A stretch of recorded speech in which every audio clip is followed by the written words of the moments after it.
그들이 곡식을 나귀에 싣고 그곳을 떠났더니 한 사람이 여관에서 나귀에게 먹이를 주려고 자루를 풀고 본즉 그 돈이 자루 아귀에 있는지라.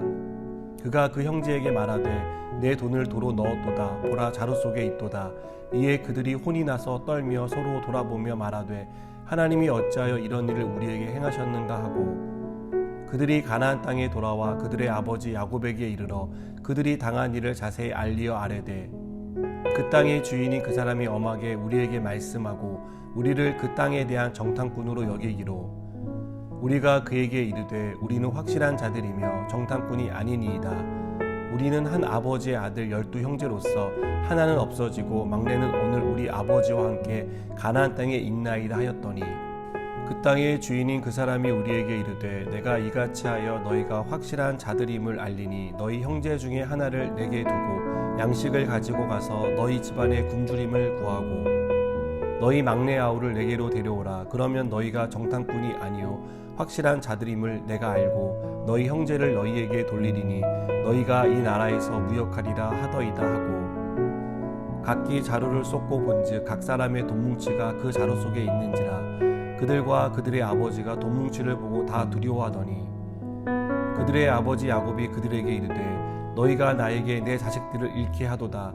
요셉도 없어졌고 시므온도 없어졌거늘 베냐민을 또 빼앗아 가고자 하니 이는 다 나를 해롭게 함이로다. 르우벤이 그의 아버지에게 말하여 이르되 내가 그를 아버지께로 데리고 오지 아니하거든 내 두 아들을 죽이소서. 그를 내 손에 맡기소서. 내가 그를 아버지께로 데리고 돌아오리이다. 야곱이 이르되 내 아들은 너희와 함께 내려가지 못하리니 그의 형은 죽고 그만 남았음이라. 만일 너희가 가는 길에서 재난이 그에게 미치면 너희가 내 흰머리를 슬퍼하며 스을로 내려가게 함이 되리라. 아멘.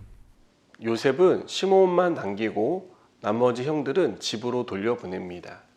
기근으로 굶주리고 있을 가족을 생각해 돌려보낸 것입니다. 요셉은 형들을 돌려보내며 정탐꾼이라는 오해를 풀기 위해서라도 베냐민을 데려오라고 말합니다. 그리고 형들이 곡식값으로 가져온 돈을 형들 몰래 돌려보냅니다. 집으로 돌아온 야곱의 아들들은 자기들이 겪은 일을 상세하게 말합니다. 아들들의 말을 듣자 야곱은 두려움에 빠졌습니다. 아들들에게 일어난 일이 심상치 않다고 생각했기 때문입니다. 야곱은 단순히 돈을 주고 곡식을 사오면 된다고 생각했습니다. 그러나 이런 야곱의 생각은 예상치 못한 난관을 만났습니다. 베냐민을 데리고 오라고 할 줄은 전혀 예상하지 못했던 일입니다. 야곱은 혹시와 만일이라는 두려움의 감옥에 갇힙니다. 혹시 잘못되면 어떻게 하지? 라는 막연한 두려움이 야곱을 가뒀습니다. 만일 베냐민도 요셉처럼 잘못된다면 하는 생각에 두려움이 생겼던 것입니다. 우리에게 두려움이 생기는 원인은 혹시와 만일에 있습니다. 아직 일어나지 않은 일에 대해 우리는 막연한 걱정을 합니다. 그렇게 되지 않을 수 있다는 생각보다는 만일 일이 잘못되면 어떻게 할까라는 생각을 늘 전제합니다. 이런 생각이 마음 가운데 들어오면 두려움이 생깁니다. 그리고 그 두려움은 우리의 시야를 혼탁하게 해서 하나님을 보지 못하게 합니다. 여러분, 지금 야곱은 산전수전 다 겪은 사람입니다. 그는 수없이 많은 일을 겪으며 하나님이 어떻게 역사하시는지를 경험한 사람입니다. 그런데 지금 야곱이 우리에게 보여주는 모습은 낯설다 못해 당황스럽게까지 합니다. 그래도 믿음의 사람인데 어떻게 이런 반응을 보일 수 있는지 의아하게 만듭니다. 그러나 우리는 야곱의 모습을 보면서 두려움은 믿음의 사람도 침몰시킬 수 있다는 사실을 깨닫습니다. 우리는 믿음으로 서 있다고 확신하지만 끝도 없는 두려움이 밀려오면 누구든 그 두려움이라는 감옥 속에 갇힐 수 있다는 것을 우리는 잊지 말아야 합니다. 야곱은 아들들에게 일어난 일이 범상치 않은 일이라고 생각했습니다. 그러나 그 일 속에 어떤 뜻이 숨겨져 있다라고는 생각하지 못했습니다. 분명히 하나님의 뜻이 있을 텐데 두려움에 갇힌 야곱은 그 뜻을 찾지 못했던 것입니다.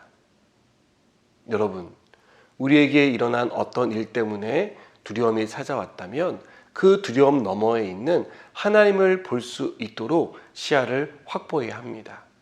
그러기 위해 두려움으로부터 나와야 합니다. 두렵지 않기 때문이 아닙니다.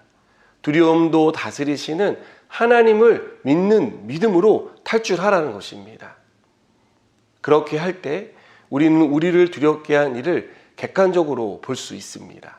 그리고 결국 그 일도 하나님의 섭리 가운데 진행되고 있다는 사실을 발견할 수 있습니다. 여러분, 오늘 하나님을 향한 내 시야를 혼탁하게 하는 두려운 일은 무엇입니까? 그것 때문에 하나님을 보지 못하고 있다면 그 두려움을 걷어내시기 바랍니다. 더 이상 우리를 두려움의 감옥 속에 방치하지 말고 적극적으로 그 감옥에서 빠져나오기 위해 몸부림치시기 바랍니다. 우리 인생이 하나님의 섭리 가운데 진행되고 있다는 것을 믿고 두려움이 아닌 두려움 너머에 계신 하나님을 바라보시는 저와 여러분이 되기를 축복합니다. 기도하시겠습니다. 하나님, 우리는 여전히 두려운 마음에 사로잡혀 있습니다. 어떻게 해야 할지 막막해합니다. 그러나 하나님이 함께하고 계시고 이 모든 일들이 하나님의 통제 가운데 있다는 사실을 믿고 두려움으로부터 벗어나게 하여 주시옵소서.